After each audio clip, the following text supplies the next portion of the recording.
E continuiamo a parlare di giornali perché ritorna in edicola la storica rivista Sischiglia dopo oltre 10 anni di assenza. Ripercorriamo dunque le tappe più significative del periodico fondato dal poeta di Bonorva Angelo Dettori nel lontano 1949, il servizio di Elisabetta Azzeni.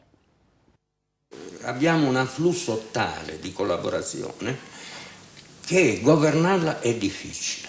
Oggi abbiamo una lista d'attesa che supera l'anno e quindi ci troviamo davanti a noi, in altre parole, una prospettiva tranquilla, serena. Così il poeta campidanese Aquilino Cannas nel 1989, quando la rivista Sischiglia, periodico di promozione della lingua e della cultura sarde, festeggiava i 10 anni di pubblicazioni.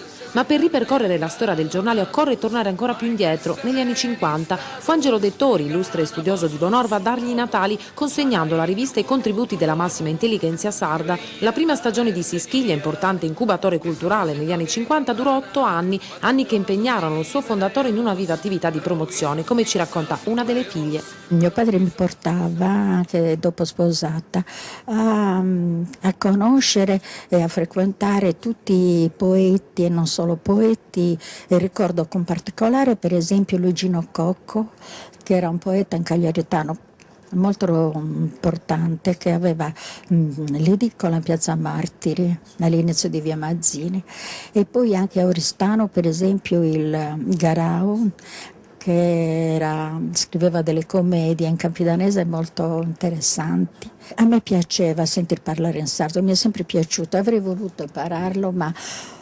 quando eravamo noi giovani e bambini a scuola era proibito anche sentire una parola in sardo.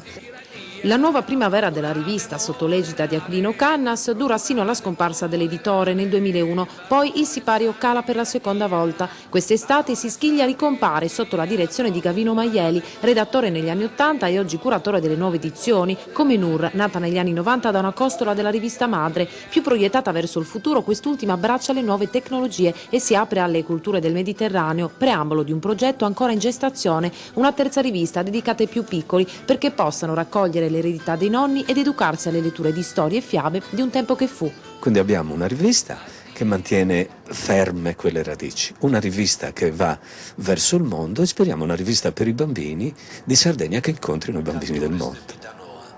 De Santu Cristu e de Santu Anni. Estremaus et dignus, cantores E allora in bocca al lupo a questa nuova iniziativa editoriale che in realtà è un ritorno.